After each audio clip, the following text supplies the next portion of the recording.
Yo, what's going on, guys? It's Houston Sports Talk back into the video today. Today we're going to talk about why the Houston Texans need to trade for Brian Burns. I think the Houston Texans are going to be huge buyers at the 2023 trade deadline. If you look at their record, they're 3-3. You know, going into this Sunday, they play a game before the trade deadline. I'm not going to try to, I'm not going to give the Texans any bad luck, but I feel confident in the Texans winning this Sunday. I'm not going to guarantee that they win it because I have the mentality of every given Sunday, any team can go out there and win. Go look at the New England Patriots last week. Who thought they were going to beat the Buffalo Bills? So any team can go out there and get a win on a Sunday. So I'm not going to guarantee the Texans to get a win tomorrow, but I feel confident in my Houston Texans tomorrow to get a win over the Carolina Panthers. C.J. Stroud's a revenge game. But speaking of the Carolina Panthers, I think the Houston Texans should trade for one of their star players, and that is Brian Burns, a two-time Pro Bowler who can play defensive end and linebacker. We talk about the Texans being buyers at the trade deadline, and I think, people talk about adding into the defense, whether that's a defensive end or a wide receiver. I have the belief that the Texans don't need a wide receiver. Look how good Nico Collins has been. My only concern with Nico Collins is him staying healthy, which he's been able to do throughout the season. Tank Dell, as a rookie, has been fantastic. Robert Woods is going to be out this Sunday against the Panthers, but he's been great. Noah Brown has, spent the last couple weeks on IR, but he's back for the Texans. He had a great game last week with 2 receptions before the bye, had 37 receiving yards for 2 receptions. Dalton Schultz, I know he's not a wide receiver, he's our tight end, but he's been spectacular at the tight end position.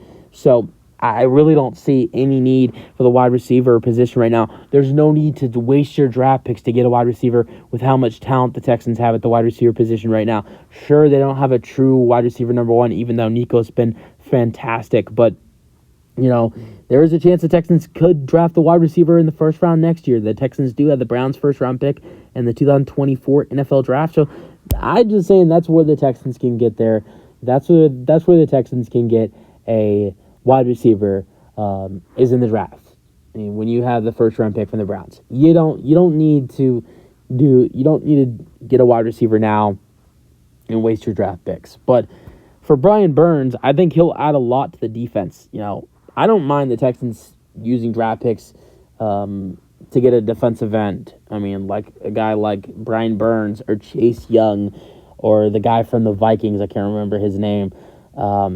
He kills me every time I can. Danielle Hunter, like a Danielle Hunter or or Brian Burns or Chase Young, a guy like that, or even Derek Barnett, another guy for the Eagles. I don't mind the Texans using draft picks for a defensive end because I think this Texans defense is great. They've been great so far. Their secondary has been spectacular. The defensive line in their linebacker group has been solid, but I think this group is not reaching their full potential. I think they can be better than people think. And really, I do think that adding in a guy like Brian Burns, who's been great this season for the Panthers, has been great in the past, would be a great addition for the Texans. Let's go over Brian Burns' stats. All right, this season with the Panthers, 2023, he's played outside linebacker, but he did play defensive end in 2020, 2021, and 2022 with the Panthers. So I would believe that if Brian Burns was acquired by the Texans, he would be playing defensive end. But then the Texans would have to figure out what they would do with Jonathan Grenard. He wouldn't be a starter, but he would still play a lot for the Texans. Then, 2023 this year, he's played 6 games, 6 starts, 1 forced fumble. He has 4 sacks, 20 combined tackles, 7 tackles for loss, 9 QB hits. 2022 was a Pro Bowler, 16 games, 16 starts, 3 passes defended, 1 forced fumble, 12.5 sacks, 63 combined tackles, 17 tackles for loss, 22 QB hits. 2021 Pro Bowler, his first Pro Bowl selection of his career, 17 games, 16 starts, 4 passes defended, 2 forced fumbles, 9 sacks, 50 tackles, 13 tackles for loss, 18 QB hits. 2020, he was not a Pro Bowler that year, 15 games, 14 game starts, 4 passes defended, 3 forced fumbles, and 9 sacks, 58 tackles, and 8 tackles for loss. His rookie season in 2019, 16 games, 5 starts, 1 forced fumble, 1 fumble recovery, which he returned it for a 56-yard touchdown, 8 sacks, 25 tackles, 5 tackles for loss, and 16 QB hits.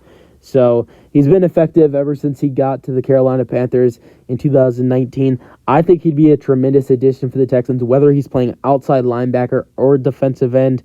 And it just makes this Texans defense, which has been really solid throughout this 2023 season, even better. If I'm the Texans, I pulled the trigger on Brian Burns. The one thing that pulls the Texans away from making this trade is if they demand a first-round pick. I like Brian Burns, but you're not giving up a first-round pick for him. I'd give up a second and maybe a fourth or third with that second, but not a first. The Texans don't have a lot of first-round picks to give up. They already gave up a couple first-round picks to the Arizona Cardinals in the Will Anderson Jr. trade, so the Texans are not in business to moving any first-round picks right now, in my opinion. But seconds, thirds, fourths, fifths, those are all on the table. But use them are your thoughts on the potential trade for the Texans. That's the video. Hope you guys enjoyed, and peace out. Go Texans.